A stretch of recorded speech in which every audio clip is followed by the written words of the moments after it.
אהלן חברים יקרים, לי קוראים דניס גל, יכול להיות שאתם מכירים אותי מערוץ של אשתי שנקרא הבלוג של אנושקה ביוטיוב. היום באתי לספר לכם קצת על המערכת שפיתחתי בשנה האחרונה ואני נורא מתרגש להשיק אותה סוף סוף לאוויר. המערכת הזאת נקראת ישראטיוב וזהו אתר בעצם שנועד בשביל לאגד את כל התוכן הכחול לבן, את כל התוכן העצמאי והלא עצמאי והמסחרי והלא מסחרי מהאינטרנט, מהרשת, מיוטיוב, מכל האתרים האחרים כמו פייסבוק, כמו דיילימושן, או בעתיד אם נהיה מספיק גדולים אז גם נפנה למאקו ולרשת ולקשת וליס דוקו ונזין לשם גם סדרות וגם סרטים ופרקים מלאים.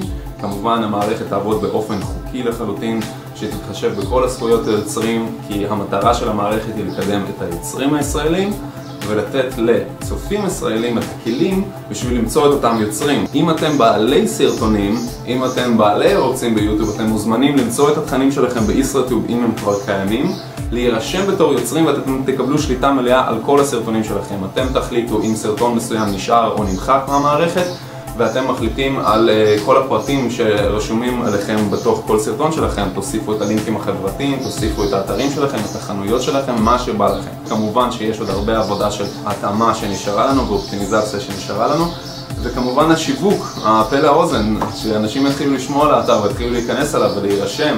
החזון שלי, אני מאוד מקווה שזה מה שיקרה, זה שאנשים יבינו שגם אם הם לא יודעים אנגלית, יש להם פוטנציאל רציני להתקדם ולפתוח ערוץ מצליח ביוטיוב על ידי זה שהם יטמיעו את הסרטונים שלהם בישראטיוב וימצאו את הקהל שמחפש אותם. אם היה לכם אי פעם רצון לפתוח ערוץ, תלכו ותפתחו אותו, עכשיו יש לכם איפה לשים את הסרטונים שלכם. אם אתם יוטיוברים, אתם מוזמנים לחלוטין ליצור איתנו עכשיו זה הזמן. ליצור איתנו קשר לשיתופי פעולה, כי האתר כרגע בחיתולים שלו ויש לכם פה הזדמנות מצוינת להיכנס לקהילת ישראטיוב הזאת כבר עכשיו. אם אתם רק צופים ורוצים את התוכן הזה, רוצים שיהיה לכם את האתר הזה, אז תעשו לייק לסרטון, תשתפו אותו, כנסו לאתר, תירשמו, תקראו עליו, תשתמשו בו, תזינו סרטונים שאתם מכירים, תנסו לעזור לנו בכל דרך אפשרית, כי זה אתר קהילתי שאנחנו הולכים להרים פה קהילת יוטיוב ענקית בישראל על ידי פלטפורמה שמאגדת את הכל, ישראטיוב. תודה רבה על ההקשבה שלכם, אחלה יום, נמסטה.